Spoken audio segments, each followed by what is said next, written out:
Welcome to the Melbourne Law School. It's great to see so many people in the room. My name's Heather Douglas and I am a professor here and also the Associate Dean of Advancement and Engagement.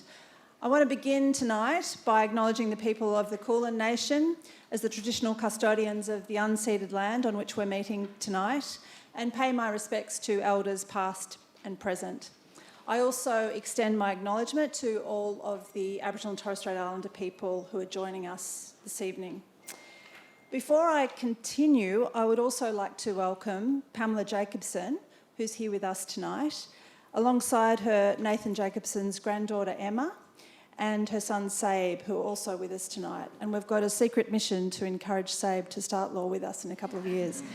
The Jacobsons have been long-time supporters of the Melbourne Law School and of tonight's lecture, and we really thank them for their support of that.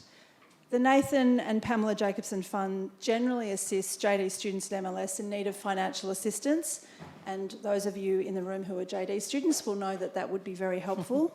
And this school is always appreciative of the collaborative efforts to lower financial and social barriers to entry for students from lower socioeconomic backgrounds. So thank you. In terms of housekeeping matters, obviously you can head out these front doors and there are bathrooms just near the lifts around the corner. I suspect many of you already know that, but that's where they are. And my final job tonight is to introduce tonight's host, Professor John Tobin, who holds the Francine V. McNiff Chair in International Human Rights Law here at the Melbourne Law School at the University of Melbourne. So over to you, John, to introduce our esteemed speaker.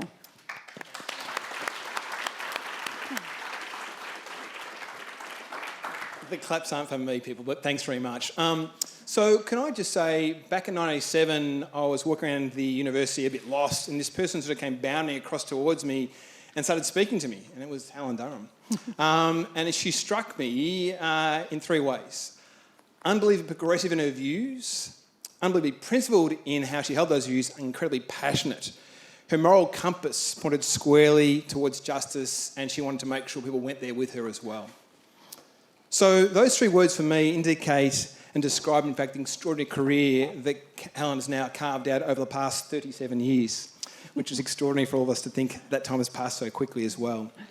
A career that has been devoted to protecting the most vulnerable members of our community in the most challenging of circumstances, armed conflict. If you get a chance, it's worth Googling Helen and checking out her Wikipedia entry. I think always a sign that someone's made it in that world as well. But there are some major highlights that I think are really important to focus on tonight. Number one, she's a really highly regarded and esteemed academic in her field of international humanitarian law. She holds a PhD from this law school and has made enormous contributions to the scholarship, particularly her contributions to the prestigious commentaries on the Geneva Conventions and the original protocols, the main text that guides people who work in this space. She's an incredibly tireless advocate for humanitarian affairs within Australia and globally, and in fact that was recognised with an Office of the Order of Australia back in 2017. She was the first woman, and I stress that this is important, to be appointed as the Director of International Law and Policy for the ICRC in 2014. An extremely important organisation, but it needed a shake-up, and Helen did that, and did it effectively, and redefining that role and also the culture that existed within that body as well. She held that role until 2022, and she returned to this country. I understand that she spent a bit of time, importantly, as probably the most qualified, what's the phrase we use, roadie, for Greg, who's in the front row, Helen's partner, and also her son Lex as well. She now holds a very important role, the CEO of RedR Australia, an office just across the road from the law school, which many of you might walk past on your way to lectures here. But it's worth doing a bit of Googling about that organisation as well. That's a humanitarian organisation with an extraordinarily large budget that's extraordinarily important work by deploying and training experts and placing the field in conflict zones, all up about 1,000 professionals on her books, across the spectrum, engineers, architects, doctors, lawyers, the entire gamut. And right now, in fact, she's making time to be with us today because she's in the role of trying to raise money to maintain the work for herself and her staff as well. So with that in mind, there are a few people in Australia, in my mind, who have displayed such a deep commitment to humanitarian work at such a high level over such a long period of time. In fact, it's kind of extraordinary, and I feel very privileged to have both met Helen, and also at one point in time we had offices abutting each other up in the law school too, until she headed off to Geneva too. Less from me, more from her. So please join me in welcoming Helen Durham to address the topic, Searching for a Shared Humanity, Reflections from the Field.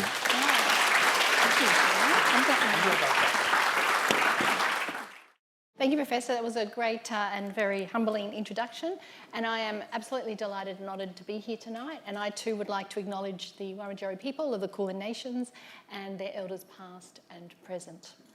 So in the middle of last year, about 7 months ago, I gave a lecture at another eminent university on the topic of the changing nature of armed conflict. And I knew as I stood at the lectern that just about everyone in the room was thinking about the conflict going on in Ukraine. Now tonight, as I stand before you, giving a very similar lecture but on a broader topic, excuse me, I know without doubt that many people are seized in mind of the immense suffering in Gaza and the terrible events of the 7th of October. The use of force is never acceptable, and whilst under the UN Charter, Article 2.4, armed conflict is illegal, we know it rages across the world. In fact, my colleagues in the ICRC estimate that at this point in time, 100 conflicts are being waged globally. And if you look for a moment and step back and see the statistics, and I'm not a statistical girl, I'm an arts girl, law girl, so statistics don't tell us everything, but they are heartbreaking.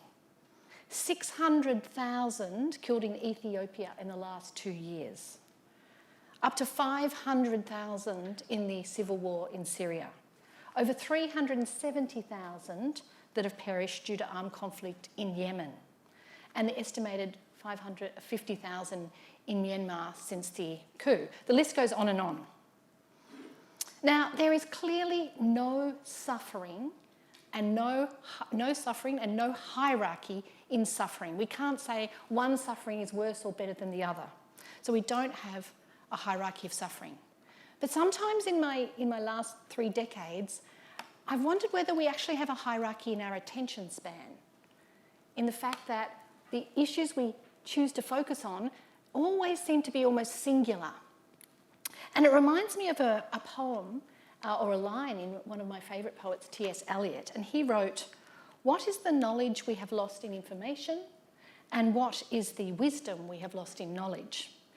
It really seems today that the overwhelming amount of information, whether we get it in social media, whether we get it on 24-hour news services, whether we get the old-fashioned newspaper, reduces our very complex world to short, didactic sound bites that often polarise us. So the more we get information, it could be seen to the more that erodes our capacity to step back and see some of the bigger, broader issues and understand things in a wider context. But also there's something at the moment about the amount of information we get that also can be seen to be driving us apart, stopping us from having difficult discussions, sitting together and trying to really understand what is going on and why. And certainly in my experience, at the heart of humanitarian diplomacy and the humanitarian work I've done is a really tough thing, is to start with the elements that unite us and work outwards from that, acknowledging that terrible, terrible things happen. But tonight my presentation with you is not going to engage on specific contexts or even on international humanitarian law in detail. That's probably for another time if we want to. But it's a really lovely opportunity for me to actually talk about some of my experiences and what I've learnt in a personal capacity. So take it from the meta level down to the personal. And I really think that what I want to say is a difficult thing to say. It's actually almost a vulnerable thing to say, because despite what I've seen and been exposed to and what we all witness every day, I still fundamentally believe the critical importance of hope over cynicism and anger, that human beings are regularly decent in terrible situations, and we often don't amplify that message, and we often don't build upon that message, and that we are a more united species, despite all the terrible things that happen, than we often give ourselves credit for. So my view has always been to have a very cautious and clear-eyed optimism as an attitude to front up to the many wicked problems that face this very fragile globe we live in today. Now, as I said before, this is not a popular message. This is sometimes not an easy message to engage on. It can be framed as you being naive. It can be framed that you're talking about from a very privileged position. It can be told that it has a lack of intellectual rigour. You haven't sat in the problem analysis long enough. And I think these are all things to really think about. However, the status quo is never good enough. When you work in the humanitarian sector, there are so many things every day to change, to challenge, to be frustrated about. But if we don't believe we can find solutions and better outcomes in the darkest times, we will stay in the darkest times. And what I want to talk about tonight is the fact that international law, with all its dashed hopes, with all its fragilities, with all its vulnerability, is a practical tool. It's one of the tools we can use to carve out a better future. So, as I mentioned, the first thing I wanted to do tonight was to really talk about and surface up some of the things I've learnt in the field. And there are many, many, many stories, so I'm just picking out a few.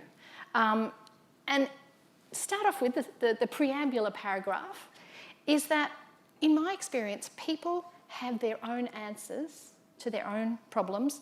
Anyone going into a difficult situation thinking that they have the answers are usually wrong or are not asking the right questions, and that people, no matter what terrible situations they're in, they need to be seen as people and not classified just as survivors or victims. And I was looking at, there was a picture up before of me in Iraq, and perhaps I'll tell that story first. So it was back in 2016, up north in Iraq, very close to a place called Mosul. Now, at the time, they'd been fighting by ISIS there, and you could see when I was there with the ICRC team, you could see the plumes of smoke, and hundreds and thousands of people had fled from the village there, and the job was to work with the water sanitation officers to find out how to assist with the water. And in that photo, I'm standing next to a big water tank. Now, I've always had a particular passion and focus on the protection and empowerment and agency of women. So one of my jobs was to go and sit and talk to the women so we could understand a little bit more about what was the needs relating to water and water for them in this very dire situation. They were very distressed, they were very traumatised. The fighting in Mosul had been very intense. So I sat down with the women and an interpreter and spent many, many hours, in fact, a couple of days sitting there, talking to them, understanding. They taught me how to plait my hair and to plait their daughter's hair, and they constantly offered me little bowls of water, which were incredibly precious in that environment. So they wanted to host me. They didn't want me there as someone with solutions, they wanted to host me. And after talking to them for a while, what was very apparent is that the issue wasn't so much the water that they needed in the IDP camp, although that was an issue. The issue was the potential tension that was brewing with the host community. Because when you're a poor village and suddenly you have a large camp set up, often the inequality between the support given to those people who had fled and the support or the infrastructure to the community around can really take an asymmetrical nature. And so one of the things by talking was that we were able to work with our water sanitation engineers and to go out into the wider community and actually find a way that reduced a lot of the tensions. But that came about only because we listened, and I felt very honoured that I'd been treated as such a guest in that environment. A second similar story to that was years before when I was doing detention visits in a Southeast Asian country, and I was once again decided to focus on visiting the women's cell of the places of detention. There were security detainees in this particular country. Some of them were in there for 80 years doing hard labour in terrible conditions because they'd written a book, and some of them were directly involved in activities that the state thought was of a threat to the security. So they were in very difficult situations. There was a lot of TB, there was a lot of malnutrition, and I went in once again with an interpreter, with a team, with nutritionalists. We identified, for example, one woman had a small baby she was doing hard labour, she needed more nutrition to be able to keep the baby and herself alive.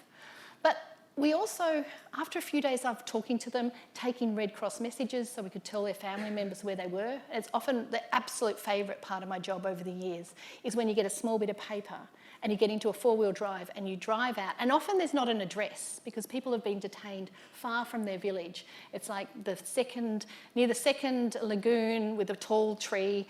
So you search for it with your colleagues and the interpreters, and you go into a community and you are able to advise them that you can tell them where their family member is detained, which is always really, really joyous. But anyway, in this instance, after a little while where we were really focusing on nutritional issues, it was very clear that the main concern the women had was about sanitation, because they had had ropes and other ways to hang the cloth that they used for menstrual sanitation over and keep it clean, but they'd been taken away. So the only way they had to dry this cloth was to lie it on the ground, and that was picking up lots of diseases, and they were having real challenges with their hygiene. And they didn't want to tell people that until you sit and talk and understand. So it was really great to be able to get the logistician to be able to construct something that allowed the drying of this cloth and to go down to the local market and get bundles and bundles of cloth that made it better.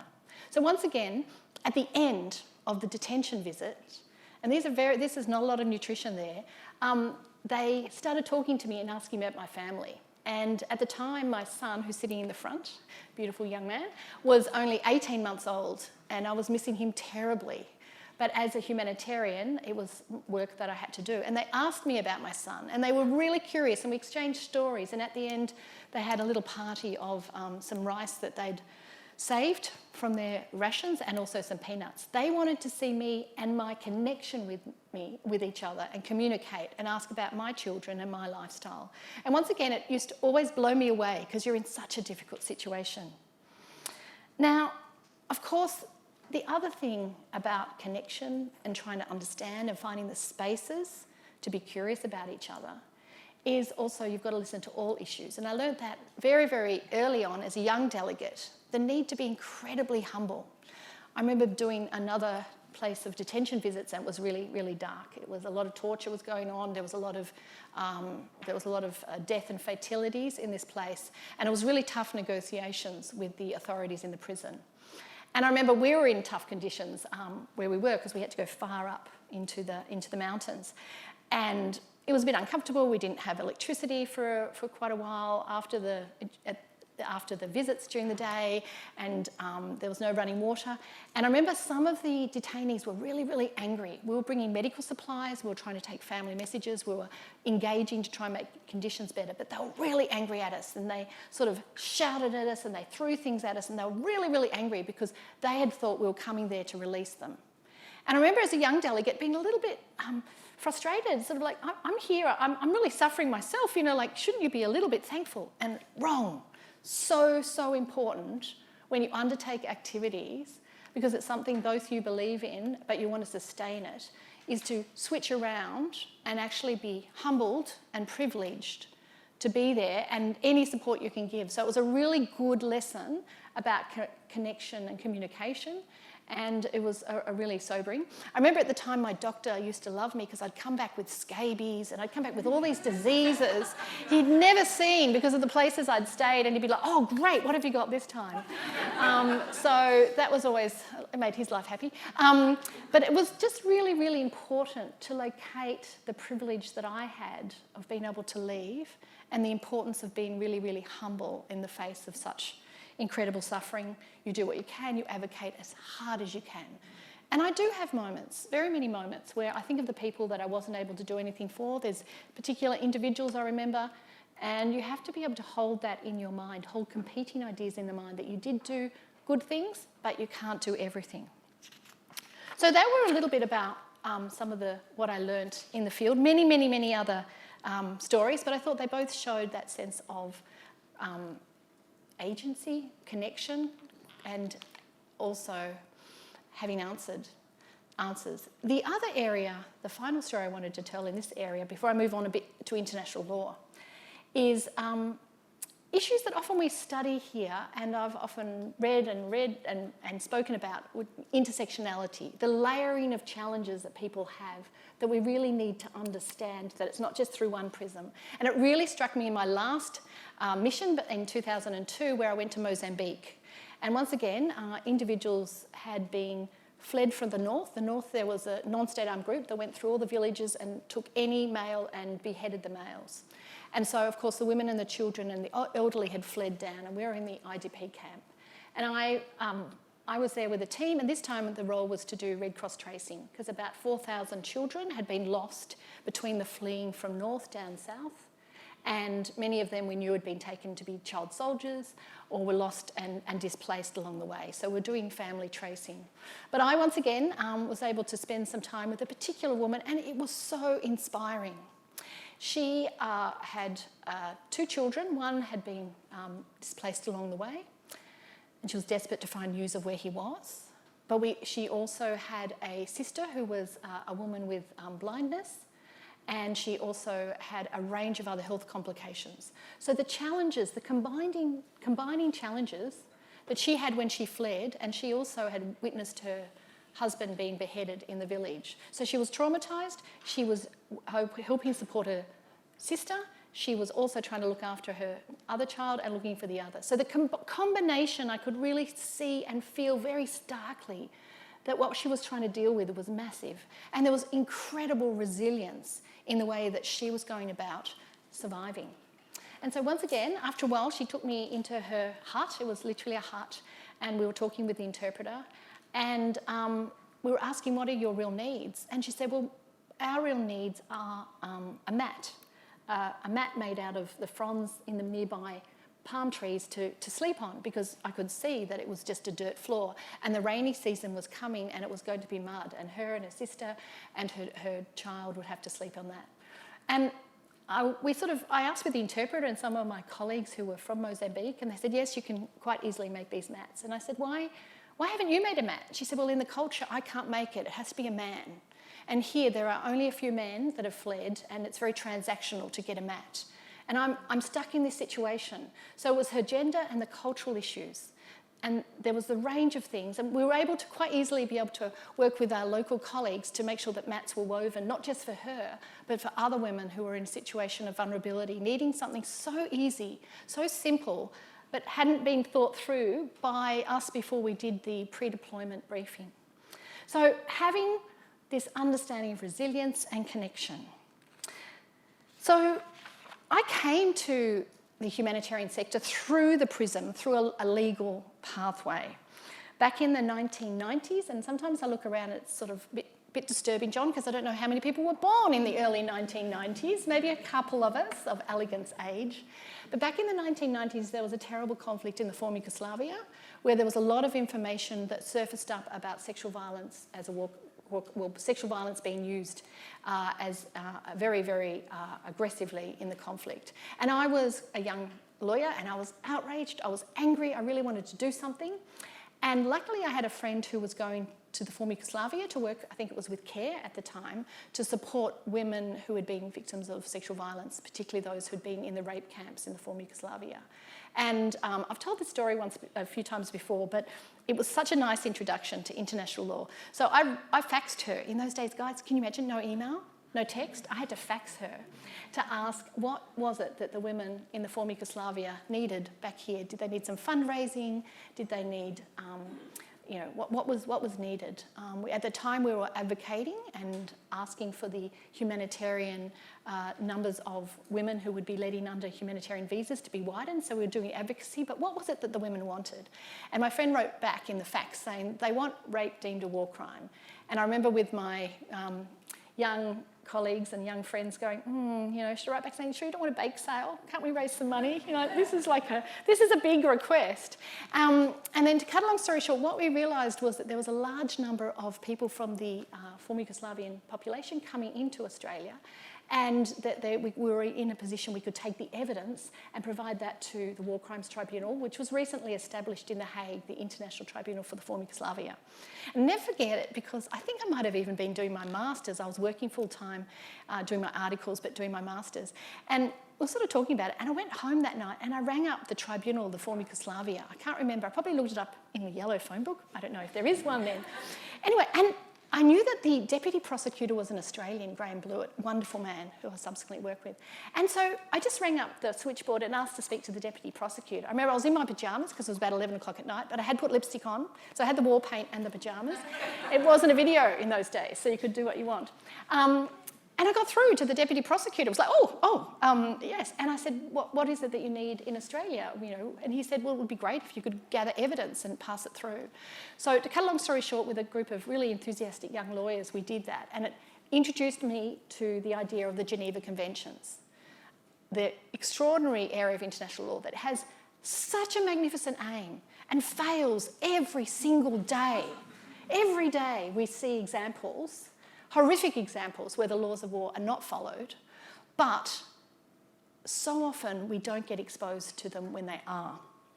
And it really made me realise, I went on and did a PhD both at Melbourne Uni, but also did some of my research at New York Law School, looking at what role did civil society, people play in gathering evidence.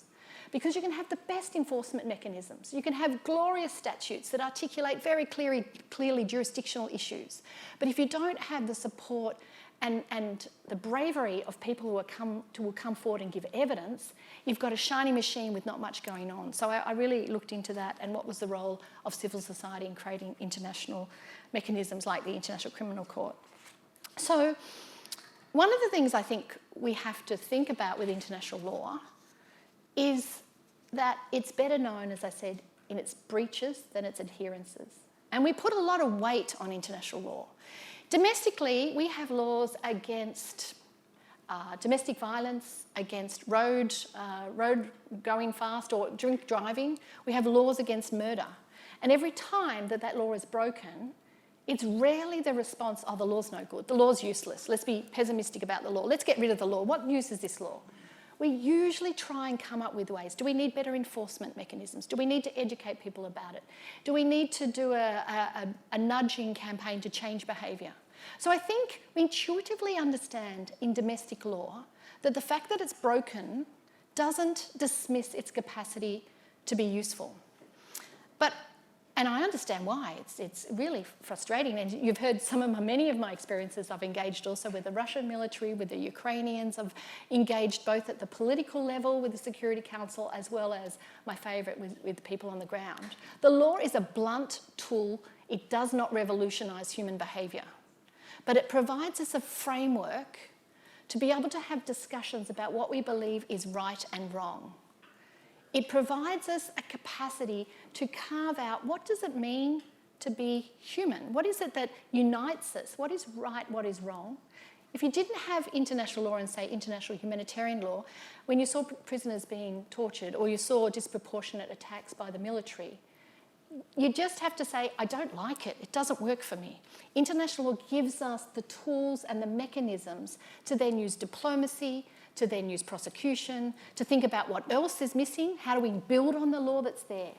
So I think to be naive about international law is incredibly dangerous, but to underestimate it and to dismiss it as not something useful for us, I think at the same time, in my experience, is also very dangerous.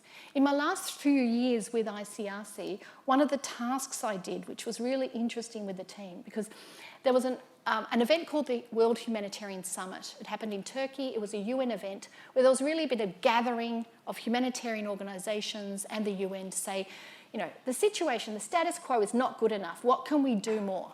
And through that event in Turkey, there was a lot of discussion about the erosion of international humanitarian law.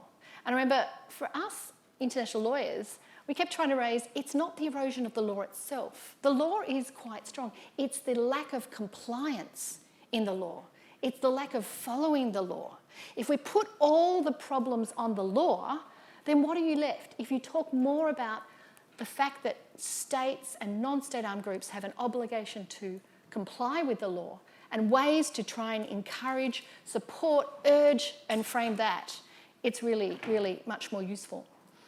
And so one of the things we decided to do was to gather evidence to show when international humanitarian law was actually useful. When did it actually work? Because we in the humanitarian sector are the worst. We constantly spend our time saying, it's not working, this is unacceptable, which allows a narrative to the general public of why would we bother? Why would we bother when all we hear about the fact it doesn't work? And it was really hit me one time. I was going to Edinburgh University to give a lecture there, and I was stopped at the customs, and there was a long line of people behind me. And people always look at, or the custom officers always look at my passport. It has very strange places, the places I go to, and they want to take me away and ask me information about what I've seen and what I know. So I sort of have to allow an extra hour to say, I'm not going to, I've got immunity, I've got privileges, I don't have to tell you what I know. But the guy looked at me and said, what are you doing here? And I said, I'm here to give a lecture on international law, and we're setting up a law clinic to gather evidence when international law works. He goes, that's rubbish, it never, ever, ever works. What are you doing? I feel like sending you back home right now. And I thought, I could really go into a long discourse, and I looked behind me and said, okay, you're right, but maybe I'll just go shopping or something, I don't know. Anyway, so I slipped through customs, but it really struck me that his idea was that it was a complete waste of time to even try and frame the acceptable and non-acceptable ways we can behave. So this work that we set up with 5 different universities involved looking at, it's called IHL in Action, but involved looking at the case studies when the laws actually worked. And it was difficult because, as some of you may know, particularly the International Committee of Red Cross never makes public denouncements about issues. It has private bilateral discussions, and I can tell you they get very robust. The idea, someone said to me once, soft diplomacy. There is nothing soft about the diplomacy of the ICRC when you're behind the closed doors. And what is wonderful, and sometimes I've said it, it's almost like ICRC has, outsourced its outrage to MSF, to Human Rights Watch, to many really, really important organisations. And what you then have is a complementarity of actors. You have those who are mobilising shame, and rightly so, those who are service delivery and going into places such as places of detention, which is very difficult to get access to. So it's understanding the complementarity of actors. So trying to come up with examples that showed when the law actually worked was very complex, because it's like inverse denunciation. So you're not saying when things go bad, but if you say, oh, in this situation, the military chose to use a different calibre of weapon, or they chose different targeting methods, this is great, yay. How does that work in a sense of trying to demonstrate humanity? So we used a range of universities, and it was really rigorous. Students had to come up with examples that had 3 different sources that confirmed it, and we were able to publicly make available everything from the demobilisation of child soldiers to the change of weapon systems in certain countries. It was really, really very interesting. But what we wanted to do is show some evidence that actually when the law is followed, it makes a really big difference. And when it makes a difference, it saves lives. And therefore it is worth urging for, it's worth raising our voice for. So the IHL in Action was great. I always felt sorry for the professors I worked with. There was this one fabulous Italian professor, and they'd come up with 300 examples. And after my team, and they were pretty rigorous, there was 150 lawyers in the ICRC's legal division. And by the time they'd gone through them, I think there was 3 or 4 examples left. You could say, but what are you talking about? All this hard work done. But it had to be so rigorous because it had to stand up. So I think there's something there. Once again, not naively, not underestimating the terrible things happening, but also being able to have a discussion about when the law works that supports us. So it doesn't always work. It is a framework that allows us to basically push forward about what it means to be human. And the other thing I think is really challenging about international law is it takes a long, long lens. To make changes, it often takes a long time. And it reminds me of the fabulous saying, and well-known saying by Martin Luther King, who said, the arc of the moral universe is long, but it bends towards justice. Now, that's often unsatisfactory when we've got terrible suffering happening today. But in my experience, being able to step back also and understand where are we shifting as humans to get things into a space of what is seen as unacceptable. If you see today what is talked about as unacceptable, it's so different than what was talked about 50 years ago as unacceptable. And this came home to me, this long lens, when not long after John and I met, actually it was a few years after, my first presentation with Australian Red Cross. I had my first suit on. Remember when we got our first suit? It was very grown up. And it was in the sort of early to mid-90s, and it was a Red Cross presentation on anti-personnel landmines. And we had a fantastic Red Cross nurse and a Red Cross doctor, and myself there as a lawyer. And I was talking about the idea that was developing at the time to create a treaty to ban anti-personnel landmines, what eventually became the Ottawa Treaty in 1998. But it was just an idea then, and it was being talked about, and there was discussions in Ottawa. And I gave my presentation, and then the fabulous nurse gave hers, and the doctor. And then afterwards they had questions. And I knew all the law, I knew proportionality, distinction, I was ready to go. And the first question was, we like the fact that you've got doctors and nurses, but what the hell have you got a lawyer working on this? What a waste. Like, they just talk lawyers. What are they going to do? There's nothing useful. And I remember thinking, oh, that's a bit sad. But there's another question, same question.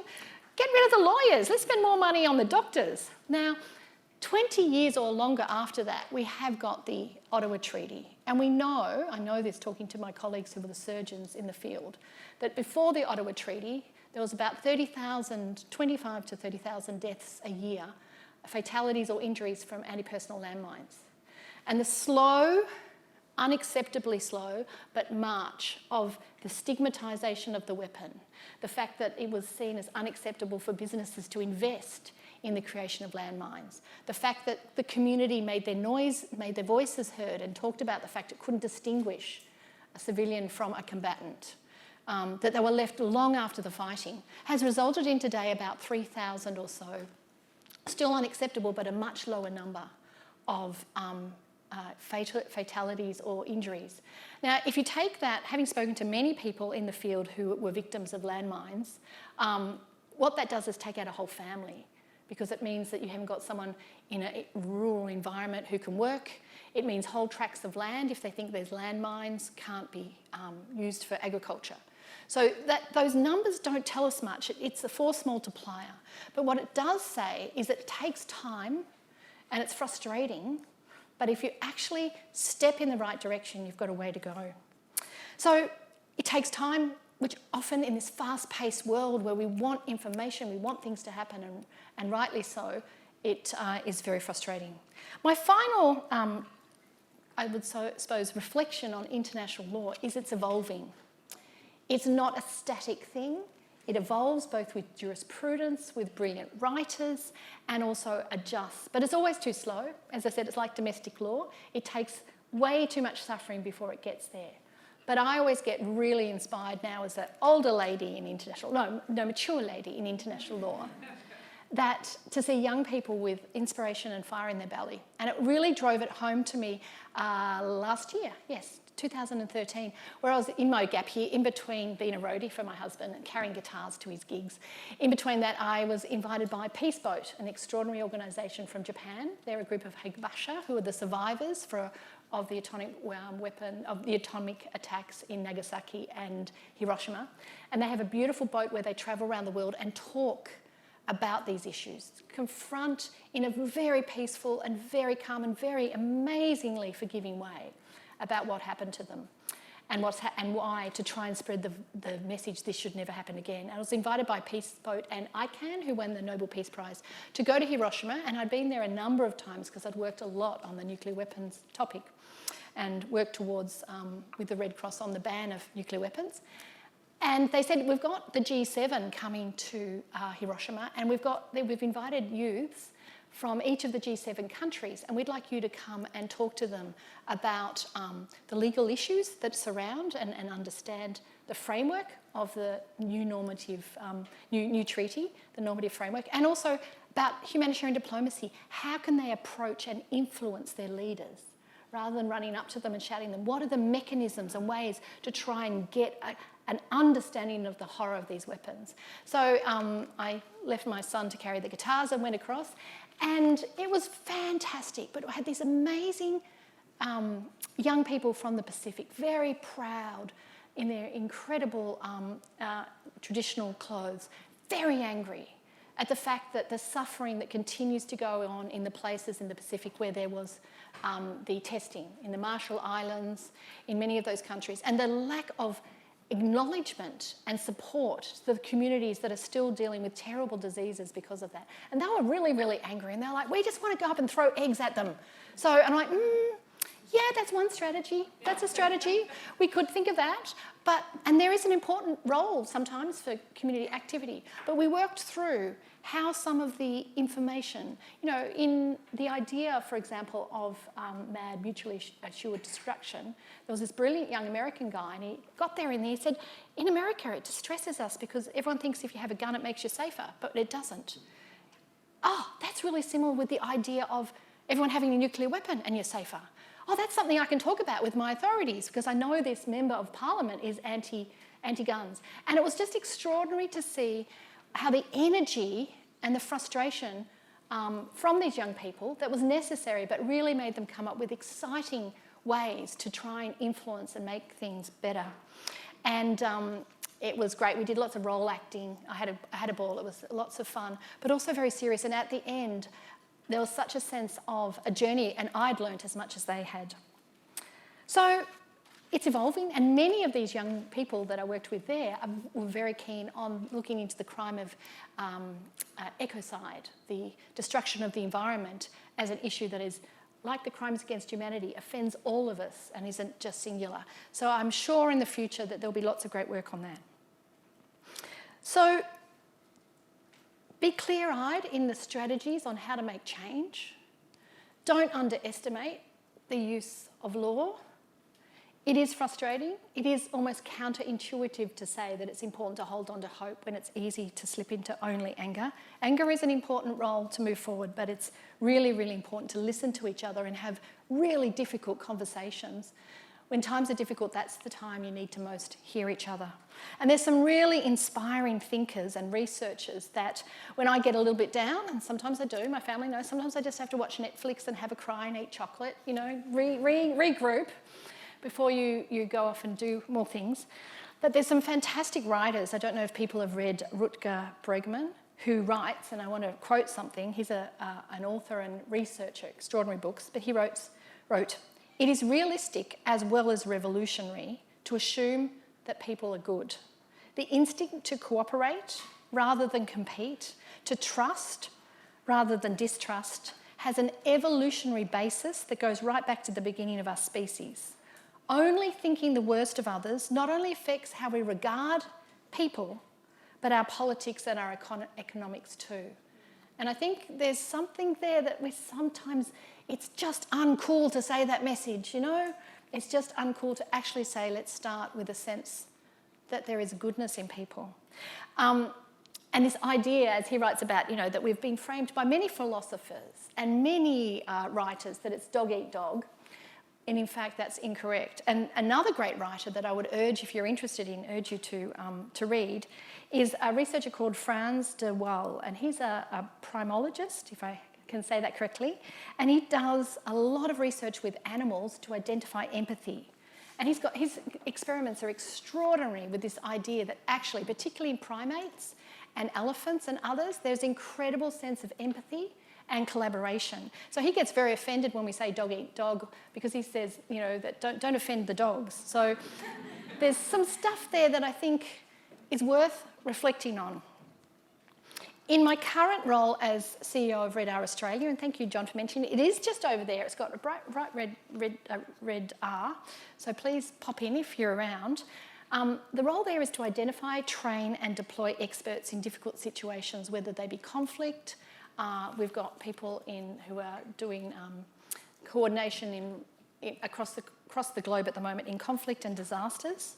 They provide capacity sharing, and I always insist it's not capacity development, it's capacity sharing, because in my experience, you learn as much, you share capacity, you never go somewhere and give capacity. And it's just, I love the stories, it's really about people. So we've got this great guy, David, he's an architect, he works as an architect in Brisbane, and he deploys with us. He's been into Syria, he's been into Nepal, and currently he's in Romania. And he uses his architectural skills to design the shelters as people are fleeing. And as he says, he out-designs some of the dangers and vulnerabilities that people have in the way he sets things up. And he's currently in Romania designing shelters for those refugees fleeing from Ukraine.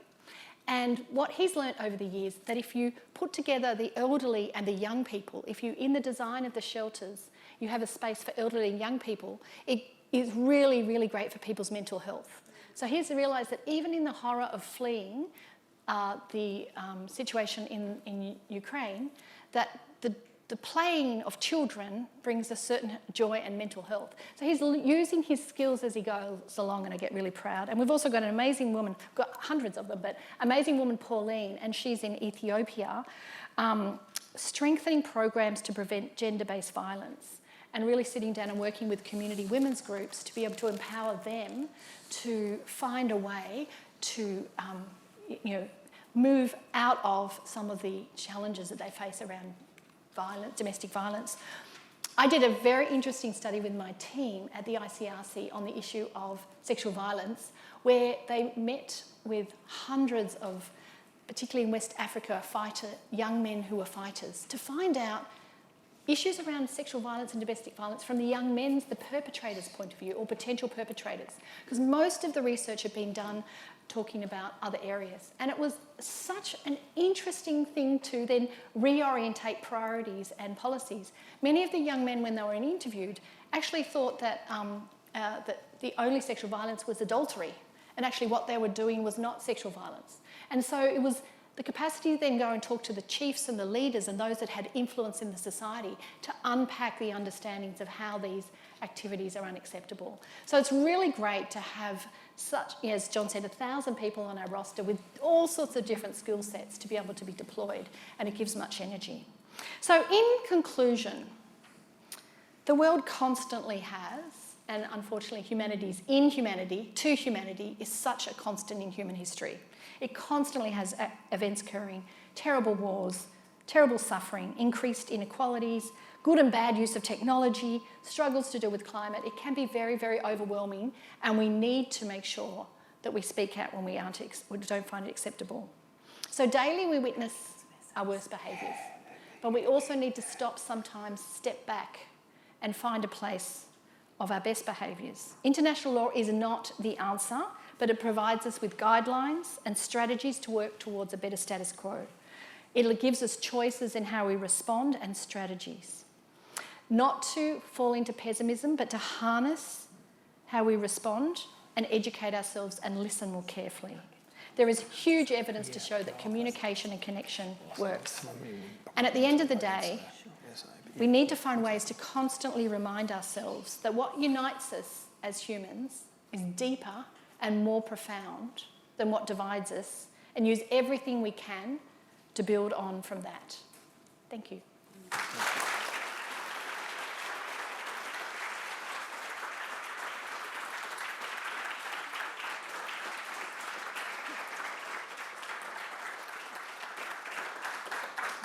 Thanks so much, Helen. Wonderful presentation. We have got about 10 or 15 minutes of time. I've got some essays here that students have written, which is extraordinary and excellent, but I'm going to have to try and edit them down. So apologies if I don't get things as accurate as I should be. I should add, I've got terrible eyes right now, as many of you know. I've had stuff happen today as well, so I'm not seeing as well as I'd like to. So I'm going to try. I'm going to start with some of the challenging questions first, if that's okay. Let me know how you go with this. So there's a couple of questions here that raise the issue of how to remain neutral in times of conflict and situations of injustice. That's what the ICRC's role is. Could you perhaps speak to that, Helen, about how you undertake that role and the challenges of reconciling the tensions when you see things? Was as a person at law school, you jumped right in and wanted to change the world. So how do you challenge and reconcile those tensions? That's a really good question, and I can tell you that being neutral is a very radical stance. It's a very difficult stance. It's not intuitive. And there's been so many times where I've seen things, I've engaged with people, and I've really wanted to go out and make a public statement about it, do what I need to. And then I always think of the opposite times when I get access to places of detention, but knowing that if you speak out about it, you're not going to. And then I see fantastic organisations that I have huge respect for, like Human Rights Watch, Amnesty International, and I realise that, as I sort of mentioned before, there's a complementarity of actors. Yep. And I think it's really, really important when you go into the humanitarian sector to understand what is your role. Are you a service delivery role that if you speak out and say, certainly if you're Amnesty International or Human Rights Watch and you go to most of the places that I've been, you'll be arrested immediately and put in jail, and you certainly won't get access to jail. You might be visited by the ICRC, but you don't get access. Now that's unacceptable, but it is one of the ways that you can make sure that there is service delivery, so you are providing support to those on the ground. You are in a situation with so many hostage exchanges across the world in many, many different situations. And that doesn't happen if you've spoken out aggressively against one side or the other. So it's not easy. It's very intellectual. You have to think really carefully. Even when I was chairing really big meetings, we did years of chairing massive meetings in Geneva, 200 ambassadors. And you'd want to get frustrated, but you knew if you offended an ambassador, that might have an implication on your colleagues who are trying to get access or trying to persuade or trying to get certain activities changed. So it's not easy. I think it would be a terrible strategy if you were neutral alone. But when you know that there are others doing other things, that the Human Rights Watch doesn't do that, I think it gives you a sense of peace. Yeah, thanks, Helen. Really thoughtful answer, I think. This question, I think, is really interesting as well. So we're seeing now changes to armed conflict, cyber warfare, AI, ecocide, etc. Does our current system of international law cater for those particular challenges? And if not, what can we be doing to try and address those challenges as they emerge? That's a whole lecture. I know, so it we've got is. like a few That's minutes, right. and I'm sure So there's it's a next lecture again, but I yeah. think the maybe I'll slice it up a bit. No, I mean, hopefully I flagged that quite clearly. International law has to constantly evolve. When you look back at the early treaties, it was illegal to drop bombs out of balloons because that was what they used for warfare. But what I'm always interested in, I've certainly done it, and I see Di Otto here, and we used to teach together. It was just fantastic. But we talk about, on a gender perspective, for example, you take the principle and then you understand what that is, and you either work out whether you need to build upon it. Do you need more law? Do you need more policy? Do you need to make it better known? So, for example, with new technologies, one of the last things I did with the president of the ICRC was present to the diplomats in Geneva the view that ICRC believes that on autonomous weapon systems there needs to be a new normative framework. It was very controversial. We got in a lot of trouble. The Australians didn't like it, and so did others. But for 10 years we'd been asking the question, what requirement of human intervention along the chain of command allows it still to be able to follow the laws of war? So at what point do you need human intervention? And we'd done lots and lots of research, and it was wonderful because normally in my department at those days I had lawyers, I had military officers, former military officers, I had policymakers, I had diplomats, but we had to bring in all these tech heads, and they were fantastic. I'd say, so what would be the impact of a non-kinetic attack in this situation? What's the humanitarian impact? Because for, say, something like landmines, you take the humanitarian problem in the system, on the ground. So you say, these weapons create these problems. We can show you that if you use these weapons, this is the humanitarian consequence. Does the law fit? Well, yes, you're not meant to use weapons that can't distinguish between civilians and combatants, but let's sharpen that. Let's make the law clearer. Let's do a treaty that articulates that particular issue. But with new technologies, it's a whole world, because you go, what is the impact of a cyber attack? So I think going forward, we need to evolve the law. But the foundational principles, I think you've got to hold on to, and then you build out from that. And it's the same with ecocide. There is a range of prohibitions under the Geneva Conventions, and particularly Additional Protocol 1, that prohibit the destruction of the natural environment. But it's a high threshold, and I don't think it goes far enough for what we're witnessing. Sorry, I was too long, but no, it's a hard question. It is, exactly. It's important to raise as well. So you've talked a lot about hope in people's behaviour, hope in international law. The reality is that that doesn't happen in the real world in terms of the actions that take place. How can we start preventing things from happening as well? So the question is, how do we reconcile that hope with the reality of what action takes place, and how do we move towards prevention rather than reaction to conflict? Absolutely, and I think my message about hope is not a naive hope, but the chance that you can move it forward. I think that prevention is critical. I've spent 30 years looking at what happens when armed conflict breaks out. But the more I reflect upon it is a clumsy tool, and we also need to put a hell of a lot more energy into peacemaking, prevention, and I think we can still have both. I don't think there's a limit. There is a whole discourse that international humanitarian law has humanised war to the extent that it sort of allows war to go on. I reject that as long as there is concurrently a heavy peace voice. And I do say it, as I said at the start, it seems like it's not acceptable to talk about peace as much as we need to. We need to find a way to reinvigorate. And I look at the young students and the more mature students, other people in the room, and think about, I think we need to all think very seriously how we can prevent conflict. And to me, that goes back to the start. It's about having difficult conversations. It's about trying to understand what happens, the use of force in a wider context. Why is that happening? Not just say this is good, this is bad, this is right, this is wrong, but really pull back and have that wider vision. Because most of the peace work that I've got a lot of friends that work in that area, it's about low and slow and long conversations to try and find little tiny gaps to build on further. Yeah. So I still deeply believe in the importance of the protection of prisoners of war, the non-attacks of civilians and others. But I see, in Rwanda, 800,000 people died in a very short time, and the response was we created international enforcement mechanisms because the international community thought for that and the former Yugoslavia, that was one of the answers. I think at the moment, and I get the opportunity to teach IHL in May with Bruce Oswell, I'm very excited about it, but I think we need to look at some even maybe more frameworks around humanitarian assistance. I think there's a whole lot of issues we need to work further on, but peace has to be a fundamental one. Yep. Two quick questions, I can sneak them in. The first is, there's a concern that international law is a tool set up to protect the interests of powerful states. And so look at the work of the ICC, for example, even the way in which the whole system works. Western states benefit at the expense of other developing states as well. Have you got a response or your thoughts about how this international law works? Again, it's an entire lecture on a topic, but some brief reflections possibly on your own experiences of how you've worked in this space. I understand that, and I think it's really, really important to constantly analyse the asymmetrical power that we have out there on the global landscape, issues about colonialism, issues about the construct. But in my experience, for example, I'm working hard on the Nuclear Weapons Treaty, which to me, I've worked a lot of my life on sexual violence, trying to make that deemed a war crime, and prohibition of certain weapons. And that was very, very clearly when I was in Kenya, when I was in Mexico, that was very, very clearly a coming together of non-Western states that said, hey, you guys have it, not all just Western, but powerful states have that.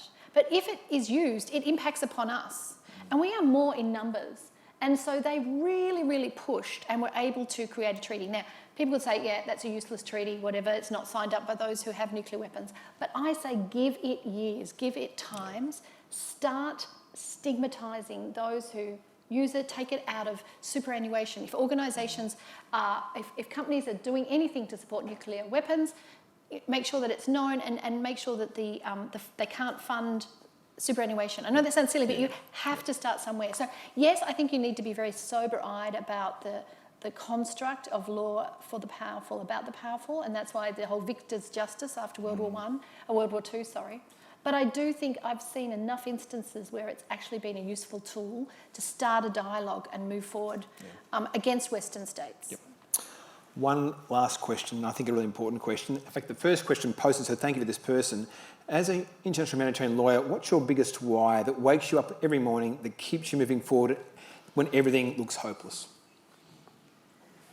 The biggest why? The biggest why. What motivates you? Why I'm motivated? Yeah, why? What gets you up? What in the morning? What keeps you going?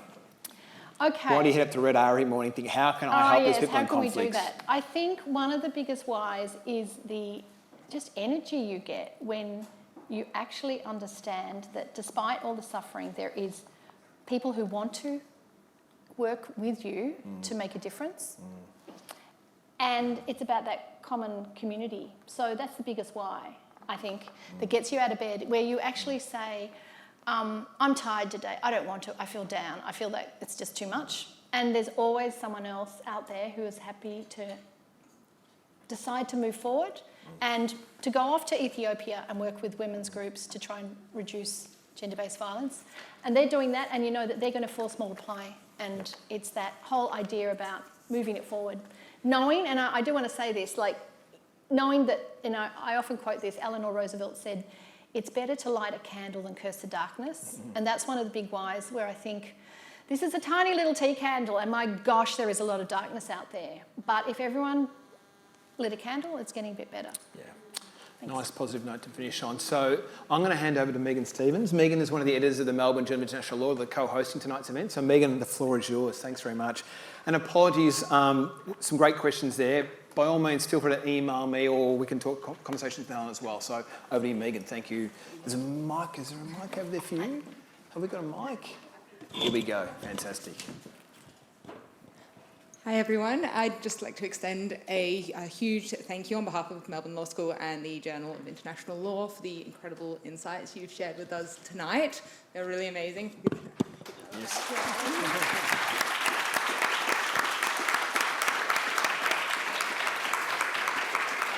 Please accept these gifts as well. Oh, thank you. Just a small token of our appreciation. Oh, excellent. Thank you very much. Thanks so much. Exactly. I'd also like to extend a thanks to the audience for coming along and spending your Thursday evening with us. We will be having pizza in room 202 for anyone who would like to come along and continue the conversation with Dr. Durham. Yeah. Thank you very much. Thank you for Thanks very having me. much. Thank you. Thanks.